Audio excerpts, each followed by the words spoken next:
2024년 8월 10일 토요일 말씀 묵상 하시겠습니다. 기도하시겠습니다.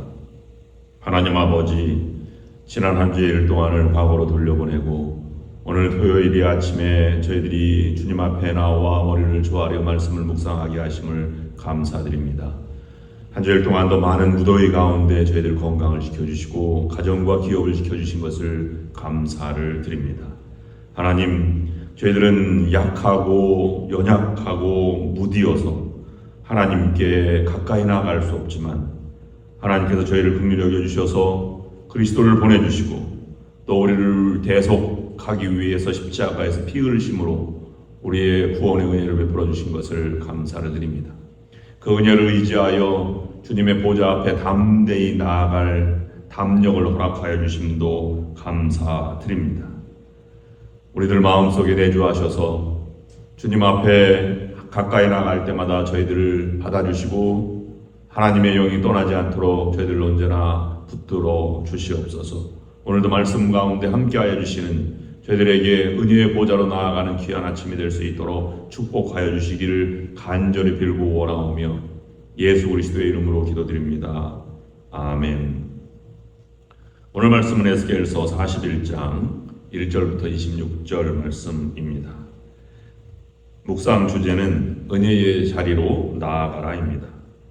에스겔서 41장 성전의 두 번째 측량, 성소 내부 측량 1절부터 12절. 그가 나를 데리고 성전에 이르러 그 문 벽을 측량하니 이쪽 두께도 6척이요 저쪽 두께도 6척이라. 두께가 그와 같으며 그 문 통로의 너비는 10척이요 문 통로 이쪽 벽의 너비는 5척이요 저쪽 벽의 너비는 5척이며 그가 성소를 측량하니 그 길이는 40척이요 그 너비는 20척이며 그가 안으로 들어가서 내전 문 통로의 벽을 측량하니 두께는 2척이요 문 통로가 6척이요 문 통로의 벽의 너비는 각기 7척이며 그가 내전을 측량하니 길이는 20척이요 너비는 20척이라. 그가 내게 이르되 이는 지성소니라 하고 성전의 벽을 측량하니 두께가 6척이며 성전 3면에 골방이 있는데 너비는 각기 4척이며 골방은 3층인데 골방 위에 골방이 있어 모두 30이라. 그 3면 골방이 성전 벽 밖으로 그 벽에 붙어 있는데 성전 벽 속을 뚫지는 아니하였으며 이 둘러있는 골방은 그 층이 높아질수록 넓음으로 성전에 둘린 이 골방이 높아질수록 성전에 가까워졌으나 성전의 넓이는 아래 위가 같으며 골방은 아래층에서 중층으로 위층에 올라가게 되었더라. 내가 보니 성전 3면의 지대 곧 모든 골방 및 지대의 높이는 한 장대 곧 큰 자로 6척인데 성전에 붙어있는 그 골방 바깥벽 두께는 5척이요 그 외에 빈터가 남았으며 성전 골방 3면의 너비가 20척 되는 뜰이 둘러 있으며 그 골방문은 다 빈터로 향하였는데 한 문은 북쪽으로 향하였고 한 문은 남쪽으로 향하였으며 그 둘려 있는 빈터의 너비는 5척이더라. 서쪽 뜰 뒤에 건물이 있는데 너비는 70척이요 길이는 90척이며 그 사방벽의 두께는 5척이더라.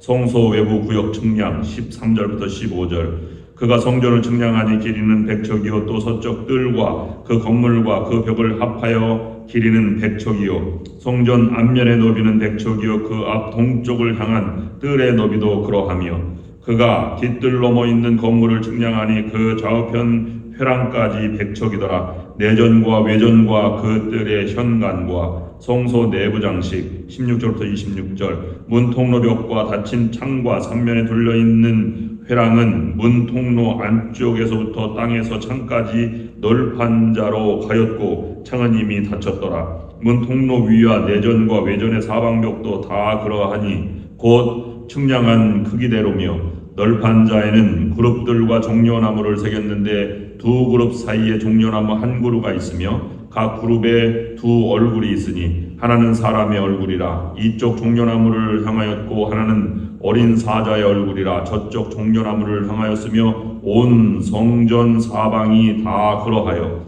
땅에서부터 문 통로 위에까지 그룹들과 종려나무들을 새겼으니 성전 벽이 다 그러하더라. 외전 문설주는 네모졌고 내전 전면에 있는 양식은 이러하니 곧 나무 제단의 높이는 3척이요 길이는 2척이며 그 모퉁이와 옆과 면을 다 나무로 만들었더라. 그가 내게 이르되 이는 여호와의 앞에 상이라 하더라. 내전과 외전에 각기 문이 있는데 문마다 각기 2짝 곧 접는 두 문짝이 있어 이 문에 2짝이요 저 문에 2짝이며 이 성전문에 구룹과 종려나무를 새겼는데 벽에 있는 것과 같고 현관 앞에는 나무 디딤판이 있으며 현관 좌우편에는 닫힌 창도 있고 종려나무도 새겨져 있고 성전의 골방과 디딤판도 그러하더라. 아멘. 성도는 살아가면서 예배하는 곳과 또 그가 서 있는 자리에 따라서 성도로서의 삶이 성장하고 또 믿음의 사람으로 살아가게 됩니다. 있는 곳에 따라서 우리는 새로운 것을 경험하게 됩니다. 널리 산이나 들이나 강가로 가서 서 있으면 신선한 공기와 함께 새로운 그런 아름다운 광경과 쉼을 얻게 됩니다. 우리는 어느 곳에 서 있는가에 따라서 그 사람의 존재 또는 그 사람의 참 평안과 성장의 과정을 살펴볼 수 있습니다. 여러분들은 성전을 중심으로 살아가시되 언제나 절망의 장소가 아니라 하나님의 임재의 장소, 은혜의 자리로 나아가셔서 삶의 풍성한 열매와 성숙한 성도로서의 삶을 살아가시는 여러분들이 되시기를 주님의 이름으로 축원합니다. 에스겔서 40장과 41장은 쌍으로 성전 측량의 환상을 보여주고 있습니다. 40장은 에스겔의 환상을 통해 보여진 새 성전의 모습입니다. 그들은 바벨론에 있으면서 에스겔을 멀리 예루살렘으로 데리고 가서 그곳에서 성전의 환상을 보여주고 있는 것입니다. 이미 그때는 유대는 멸망하였고 예루살렘의 성전이 회파된 지 14년이나 지난 상태였습니다. 그들은 그 환상을 보면서 하나님의 임재는 떠나가지 않았고 다시 회복될 환상을 보여주고 있는 것입니다. 오늘 중요한 것은 에스겔의 포로로 끌려온 사람들, 유대인들에게 이 환상을 보여주었다는 것입니다. 소중한 그들의 신앙 가운데 이제는 끝이 났는가? 왜 우리에게는 희망이 보이지 않는가라고 하는 절망 가운데에도 하나님의 임재가 사라지는 것이 아니라 하나님의 임재는 새 성전이 되어가고 회복될 것이다 라고 하는 것을 보여주고 있는 것입니다.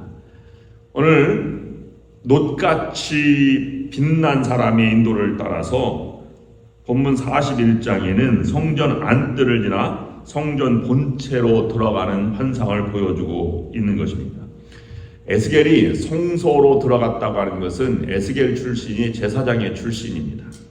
그래서 성소까지는 들어갈 수 있었음을 우리에게 보여주고 있는 것입니다. 오늘 에스겔서 41장이 우리에게 보여주는 성전 환상의 의미는 4가지입니다. 첫 번째는 에스겔이 들어가자마자 성전의 기둥을 보았습니다. 즉 성전의 기둥을 바라보고 은혜의 자리로 나아가는 자가 성전의 기둥이 될 수 있음을 우리에게 보여주고 있는 것입니다. 은혜의 자리로 나아가서 하나님의 임재를 경험하면 우리가 하나님의 사람이 되고 또 공동체, 신앙 공동체의 기둥이 됩니다. 우리는 과거를 돌아보면 하나님의 은혜에 감사하지 않을 사람이 없습니다. 하나님의 곳곳에서 함께 하셔서 지금 이곳까지 오게 하셨음을 우리는 고백하게 됩니다. 그러나 지금 이 자리에 하나님의 은혜를 경험하며 살아가는 사람들을 우리는 믿음의 사람 또는 성도라고 부릅니다. 현실에 하나님의 임재를 경험하는 사람은 그보다 위대한 사람입니다. 더 나아가서는 앞으로 임할 미래의 하나님의 임재를 미리 경험하며 그것을 말하며 증거하며 살아가는 사람을 우리는 선지자 또는 예언자라고 부릅니다. 우리는 3가지 동시에 경험하고 있습니다. 때로는 현실, 때로는 과거, 때로는 미래를 희망하면서 신앙생활하고 있습니다. 문제는 어디에 초점을 두고 살아가는가에 따라서 그 사람의 성숙도가 다르다라는 것입니다. 과거에 하나님의 임재와 은혜만을 경험하며 고백하며 살아가는 사람을 우리는 상처받은 사람이라고 말하고, 현재 하나님의 임재와 은혜를 경험하며 살아가는 사람을 우리는 쓰임받는 사람, 믿음의 사람, 사명의 사람, 사명을 감당하는 사람이라고 말합니다. 그리고 미래의 하나님의 인도하심과 은혜를 미리 경험하며 살아가는 사람을 우리는 희망의 사람 또는 다른 사람의 용기를 불어주는 치유하는 사람 또는 공동체의 성도들의 인도자, 기둥이라고 부르고 있는 것입니다. 에스겔이 성전 환상을 통해서 들어가 보니까 두 기둥이 있습니다. 그 두 기둥을 열왕기상 17장에서는 솔로몬의 성전을 지으면서 기둥을 세웠는데 한쪽은 야긴과 또 한쪽은 보하스라는 이름의 기둥입니다. 야긴은 그가 세우신다는 뜻이고 또 보하스는 그에게 능력이 있다는 의미의 기둥입니다. 즉 하나님께서 다윗 왕조를 세우신다는 의미의 야긴과 성전 다윗 왕조의 견고함을 안정성을 상징하면서 다윗 왕조의 힘과 능력을 하나님께서 지켜주시고 주시는 능력을 가지고 가라라는 의미에서 보아스라고 하는 기둥을 세웠다고 하는 것입니다. 지금 성전에 예루살렘 이 솔로몬 성전은 회파되었고 복인과 야긴과 보아스는 아마 바벨론으로 전리품으로 가져갔을지 모르겠습니다. 그러나 하나님이 그 환상을 보여주고 있는 것은 하나님을 의지하는 자에게 하나님 능력을 주신다라는 것입니다. 그 은혜를 경험하는 자가 하나님의 기둥으로 나아가는 것입니다. 두 번째, 그 기둥은 절대 흔들리지 않습니다. 하나님이 통치하시는 진정한 나라는 혈통적인 다윗의 나라가 아닌 하나님 언약 위에 세워진 다윗의 후손으로 오시는 예수 그리스도의 나라입니다. 그래서 하나님 나라가 가까웠으니 너희는 회개하고 복을 믿으라 라고 예수님께서 첫 이 설교에서 말씀하고 계신 것입니다. 다윗 왕조는 붕괴되었고 예루살렘 성전은 회파되었습니다. 그들은 포로로 잡혀가게 되었습니다. 하나님을 섬기는 삶을 살도록 지어졌으나 결국은 이 현실에 바라보면 그들은 좌절과 절망뿐인 세상 가운데에서도 하나님께서 회복시켜 주실 것이라 라고 하는 약속을 굳게 믿고 살아가는 그러한 자들에 의해서 예루살렘 시온의 영광이 재현될 수밖에 없다라는 것을 보여주고 있는 것입니다. 우리의 삶에도 동일하게 우여곡절이 있습니다. 때로는 기쁠 때도 있지만 슬플 때가 있습니다. 힘들 때도 있습니다. 하나님이 세워주시는 가정, 하나님 붙드시는 가정, 세상의 풍파에도 절대 흔들리지 않은 신앙 공동체, 이 공동체는 절대 하나님의 임재를 경험한 사람들, 하나님의 은혜를 아는 사람들은 흔들리지 않습니다. 잠시는 고난을 겪을지 몰라도 큰 미래에 하나님이 인도해 주실 것이기 때문입니다. 그래서 마태복음 16장 18절에도 베드로에게 예수님이 말씀하셨습니다. 내가 네게 이르노니 너는 베드로라 이 반석 위에 내 교회를 세우리니 음부의 권세가 이기지 못하리라 라고 말씀하고 계신 것입니다. 하나님의 능력과 하나님의 위대함이 우리의 연약함과 절망과 어려움보다 크다는 사실을 우리가 기억하면서 하나님을 우리가 더욱더 의지하고 나아가야 할 것입니다. 여기에 41장에 보면 내전, 지성소를 의미하는데 거기에는 들어가지 못하고 이 천사가 지성소에 있는 걸 측량하고 이제 알려주는 장면으로 바뀝니다. 제사장의 신분이지만 지성소에는 속죄일 대제사장만 들어갈 수 있는 곳이라 에스겔도 들어갈 수 없는 것입니다. 그러나 성전은 찢어졌고 갈라졌고 예수님께서는 십자가에 달려 돌아가심으로 우리가 직접 지성소로 들어갈 수 있는 길을 열어주셨습니다. 세 번째, 그러면 이 기둥으로 쓰임받는 것은 모두가 다 기둥으로 쓰임받는데 은사대로 쓰임받는다라는 사실을 우리에게 보여주고 있습니다.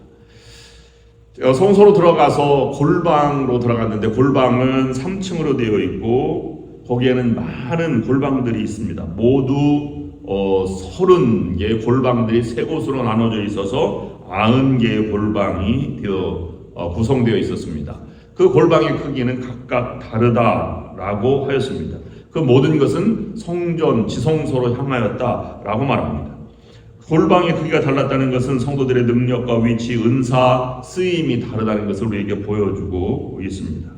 한 모든 성전이지만 성전의 구성원들 가운데에는 각자 연합되지만 다르게 쓰임받는다. 어떤 사람은 화평의 일로, 어떤 봉사의 일로, 아니면 모든 것에서 하나님의 쓰임받는 은사대로 쓰임받는데 공통적인 것은 하나님 말씀을 받아들이고 또 온유한 자에 의해서 이 쓰임받는 은사가 적용된다라고 우리가 볼 수 있습니다. 민수기 12장 3절 말씀에 보면 모세는 온유함이 지면의 모든 사람보다 더하였다라고 기록하고 있는데, 이 온유함이라고 하는 것은 아나브라고 히브리어로 발음하는데 본래의 뜻은 온유함은 대답하다는 의미입니다. 여러분, 누가 대답하고 누가 질문합니까? 질문은 주인만이 할 수 있고 대답은 종만이 할 수 있습니다. 그러므로 온유하다라고 하는 것은 내가 질문하는 자가 아니라 내가 대답하는 자다, 이런 뜻입니다. 모세는 모든 상황 가운데 온유함이 충만하였다는 것은 하나님의 뜻을 묻고 하나님의 뜻에 내가 여기 있습니다, 대답하는 자로 살아갈 때 쓰임받았다라는 것을 우리에게 보여주고 있습니다. 오늘 40장에서 네 번째로 종려나무라는 그런 상징물이 많이 등장하는 것을 볼 수 있습니다. 종려나무는 승리를 상징합니다. 오직 성도는 믿음으로만 승리할 수 있다는 것을 우리에게 보여주고 있습니다. 종려나무라고 하는 것은 모든 것이 에스겔서는 끝났다고 선언하는 가운데 종려나무 환상을 보여줍니다. 에스겔서 7장 6절 말씀에 보면 끝났도다, 이 땅 사방의 일이 끝났도다 라고 선언하고 있습니다. 그러나 23절 말씀에 오늘 본문 말씀 보면 내전과 외전에 각기 문이 있는데 성전에 있는 두 개의 문, 내전문과 외전문에 관한 설명입니다. 내전문은 지성소문이며 외전문은 성소문입니다. 이 지성소로 들어가든가 성소로 들어갈 때 문을 통과해야 하는데 이것은 양들을 통과하는 것, 양의 문이다 라고 말하면서 예수님을 통하지 않고는 지성소로 갈 수 없다는 것을 보여주고 있습니다. 그리고 거기에서 우리가 살펴보는 것은 종려나무 문양이 있다는 것입니다. 종려나무라고 하는 것은 승리를 상징하는데, 그 승리는 여러분 이기면 승리했다라고 하는 것은 달콤한 그런 상태입니다. 그래서 종려나무는 타마르라고 발음하는데 본래의 뜻은 꿀처럼 달다라는 뜻이 있습니다. 우리 영화제 중에서 기생충이 받은 영화 이 상이 황금 종려상입니다. 그 종려상이 바로 종려나무상입니다. 황금 종려나무상을 황금 종려상이라고 부르는 것입니다. 말씀이 꿀보다 더 달다, 하나님의 은혜가 꿀보다 더 달다는 것을 경험하는 것인데, 성전에 들어와서 그걸 경험한 사람이 믿음으로 승리하고 종려나무처럼 우리가 이 달디 단 승리하는 인생을 살아갈 수 있다는 것을 우리에게 보여주고 있는 것입니다. 우리는 잠시 쓰디쓴 세상에 살아가기도 합니다. 매운맛 가득할 때 우리가 달콤함을 먹으면서 매운맛을 잊어버리듯이 성전에 와서 꿀보다 더 단 하나님의 말씀과 임재를 경험하면서 우리는 승리로 나아갈 수 있게 된다는 것입니다. 오늘도 여러분들 각자 어려운 삶에 살아가지만 그 삶 속에서 성전을 중심으로 살아가시면서 은혜의 자리로 나아가셔서 여러분들도 진정으로 달콤한 인생, 승리하는 삶을 살아가시는 여러분들이 될 수 있기를 주님의 이름으로 축원합니다. 기도하시겠습니다. 하나님 아버지, 에스겔에게 성전 환상을 보이시면서 오늘 살아가는 저희들에게 귀한 말씀의 의미를 다시 한번 되새겨 주시니 감사를 드립니다. 그 의미 속에 담긴 하나님의 사랑과 은혜를 더욱더 깊이 찾으며 살아가는 믿음의 성도들이 될 수 있도록 인도하여 주시옵소서. 저희들도 하나님의 은혜를 사랑하고 은혜의 보좌로 날마다 나아가 이 하나님과 임재를 경험하며 승리하는 삶을 살아갈 수 있도록 인도하여 주시옵소서. 힘들고 어려울수록 주의 말씀을 그리워하게 하시고 주님을 찾아서 기도함으로 하나님께 진정으로 우리의 인생을 통해서 영광을 돌려드리는 믿음으로 승리하는 저희들의 삶이 될 수 있도록 축복하여 주시옵소서. 오늘도 함께하여 주시기를 간절히 빌고 원하오며 예수 그리스도의 이름으로 간절히 기도드리옵나이다. 아멘. 이제는 우리 주 예수 그리스도의 은혜와 하나님 아버지의 극진하신 사랑하심과 성령의 역사인도 교통하심이 오늘 말씀을 들고 묵상하며 세상으로 나아가는 모든 성도들 위해 지금으로부터 영원토록 함께 하시기를 간절히 축원하옵나이다. 아멘.